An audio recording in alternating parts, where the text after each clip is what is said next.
আমাদের বিশ্বকর্মা পুজো দিন করে আমি মদ খেয়েছিলাম, তুমি মেরেছো? হ্যাঁ মেরেছিলাম তো, সত্যি কথাই বলেছি। পয়সা কম নেই বলে আমাদের নিয়ে সব কাজ করায়, শোনা যাচ্ছে। হ্যাঁ সমীর বল। হ্যাঁ ঘুরতে যাবো তো, কেন যাবো না ঘুরতে? কেন আমি কেন যাবো না?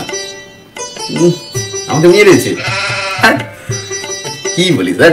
দেখলিস তো সেদিনকার কি সুন্দর পাপা ছিল, নমস্কার করলো পুজোর দিনকারে, দেখলিস না? আমি মদ খেয়েছিলাম, আমাকে মেরেছে, তোর বউকে বলেছে। আর কি মেরেছে দাদা? কি বলিস? বাজির টাকা দিবি কি দিবি না বাজির টাকা? হ্যাঁ আর কি মেরেছে? দাঁড়া আমি আমার বউকে নিয়ে যাচ্ছি এক্ষুনি, নিয়ে গিয়ে তোর সাথে কথা বলে দিচ্ছি। তাহলে এটা আমাকে ফের ঠুকিছে, চিটিং বাজ।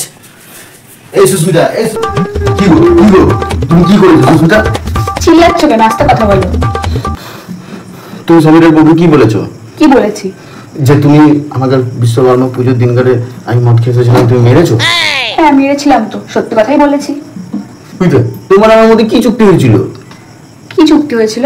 যে তোমাকে আমি পয়সা দেবো, কাজ করে দেবো ঘরের, তুমি আমাকে সম্মান দেবে সবার সামনে, এটা চুক্তি হয়েছিল। হ্যাঁ সম্মান দিই তো। তো তাহলে এই কথা বউকে বলতে গেলে কিসের জন্য? তুমি কি ভুলে গেছো? দুদিন আগে 28 দিন পার হয়ে গেছে। 28 দিন পর পর রিচার্জ, আবার রিচার্জের পয়সা দেবে, আবার সম্মান পাবে। দাওনি বলেই পাওনি। পয়সা দেওয়ার যোগ্যতা নেই, আবার সম্মান। যাও পয়সা নিয়ে আসো, তাহলে আবার সম্মান পাবে। ওদের বাড়িতে গিয়ে এখন বলতে হবে ওইগুলো যে তুমি আর কি মেরেছো। কত পাবো? 5,000 টাকা দেবো। আচ্ছা ঠিক আছে, আমি গিয়ে ঠিক ম্যানেজ করে দেবো। হ্যাঁ আমি আর কি মেরেছিলাম, আমি ঠিক বুঝিয়ে দেবো। তুমি যাও যাও পয়সা দিও। সম্মান দিয়ে কথা বলবো ওখানে গিয়ে। আচ্ছা আচ্ছা সম্মান দেবো, পা ধরে প্রণামও করতে রাজি আছি। যাও পয়সাটা নিয়ে আসো। ঠিক আছে আনছি। আচ্ছা, বউয়ের সম্মান পেতে গেলে তো পয়সা দিতেই হবে সোনা। বউরা কি এমনি এমনি সম্মান করবে?